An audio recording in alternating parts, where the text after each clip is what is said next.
अस्सलाम वालेकुम।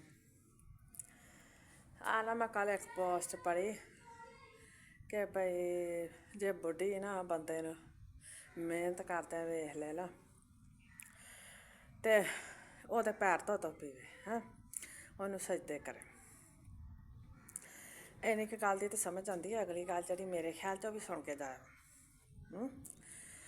भी मैनू एह् गल्ल दस्सो भी 10 रुपये तुसी कमा के लिआंदे जे सवेर तो गए शामां तक, 2 छिल्लड़ां कमाਉਂਦੇ जे, ਜ਼ਬਾਨ ਤੁਸੀਂ ਮੋਢਿਆਂ 'ਤੇ ਸੁੱਟੀ ਹੁੰਦੀ ਆ।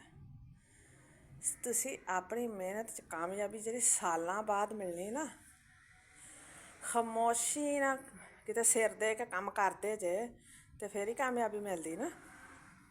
ਕਿਸੇ ਦਾ ਕ੍ਰੈਡਿਟ ਵੀ ਕਾਮਯਾਬੀ ਹੀ ਹੁੰਦੀ ਆ। ਤੇ ਕਈ ਸਾਲ ਮਿਹਨਤ ਕਰਦੇ ਜੇ, ਉਸ ਤੋਂ ਬਾਅਦ ਜਾ ਕੇ ਤੁਹਾਨੂੰ ਇੱਕ ਇਨਾਮ ਦਿੱਤਾ ਜਾਂਦਾ। ਤੇ ਜੇ ਤੁਸੀਂ ਵਿੱਚ ਹੀ ਇੱਧਰ ਉੱਧਰ ਹੋ ਜਾਓ ਜਾਂ ਜਿਹੜੀਆਂ 2 ਛਿੱਲੜਾਂ ਲਿਆਂਦੀਆਂ ਉਹਦਾ ਕਰਕੇ ਘਰ ਵਾਲਿਆਂ ਨੂੰ ਹੀ ਤਕਲੀਫ ਦੇਣ ਡੈ ਪਓ, ਜ਼ਖਮੀ ਕਰਨ ਡੈ ਪਓ, ਤੁਹਾਡਾ ਉੱਥੇ ਛਣਕਣਾ ਕਿਸੇ ਨੇ ਇੱਜ਼ਤ ਕਰਨੀ ਹੈ। ਬਹੁਤੇ ਮਰਦ ਜਿਹੜੇ ਸਿਰਫ ਜ਼ੁਬਾਨ ਦੀ ਵਜ੍ਹਾ ਤੋਂ ਜਲੀਲ ਹੁੰਦੇ। ਜਿੱਥੋਂ ਤੱਕ ਰਹਿ ਗਈ ਗੱਲ ਕਿ ਜਨਾਨੀਆਂ ਪੈਰ ਧੋ ਕੇ ਪੀਣ ਤੇ ਸਜਦੇ ਕਰਨ ਤੇ ਫਲਾਣ ਕਰਨ ਤੇ ਧਮਕਾਣ ਕਰਨ, ਪਹਿਲਾਂ ਆਪਣੇ 'ਚ ਇੰਨਾ ਦਮ ਤੇ ਪੈਦਾ ਕਰੋ, ਚੁੱਪ ਕਰਕੇ ਕਿਤੇ ਕੰਮ ਕਰੋ। ਅਗਲੀ ਨੂੰ ਦਿਸੇ ਕਿ ਭਾਈ ਮੇਰੇ ਪਿੱਛੇ ਤਾਂ ਮਰ ਚੱਲਾ ਤੇ ਅਗਲੀ ਆਣ ਕੇ ਤੁਹਾਡੇ ਹੱਥ ਚੁੰਮੇ, ਤੁਹਾਡੇ ਪੈਰ ਧੋਵੇ।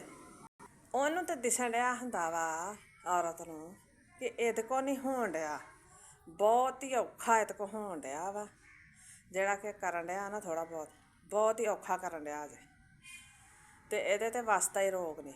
ਅਤੇ ਉਹਨੇ ਤੁਹਾਨੂੰ ਕਿੱਥੇ ਇੰਪੋਰਟੈਂਸ ਦੇਣੀ, ਮੈਨੂੰ ਦੱਸੋ ਨਾ ਜ਼ਰਾ। ਹਾਂ, ਜੇ ਤੁਹਾਡਾ ਅਖਲਾਕ ਅੱਛਾ ਹੋਏਗਾ, ਮੂੰਹ ਬੰਦ ਹੋਏਗਾ, ਆਪਣਾ ਫਰਜ਼ ਸਮਝ ਕੇ, ਆਪਣੀ ਡਿਊਟੀ ਸਮਝ ਕੇ ਕਰੋਗੇ, ਇੱਜ਼ਤ ਸਮਝ ਕੇ ਕਰੋਗੇ ਕਿ ਮੇਰੀ ਇੱਜ਼ਤ ਆ, ਮੇਰੀ ਫੈਮਿਲੀ ਆ, ਅਤੇ ਜ਼ਰੂਰ ਤੁਹਾਨੂੰ ਉਹਦਾ ਰਿਵਾਰਡ ਮਿਲੇਗਾ। ਕਦੀ ਵੀ ਕਿਸੇ ਦੀ ਮਿਹਨਤ ਰਾਇਗਾ ਨਹੀਂ ਜਾਂਦੀ।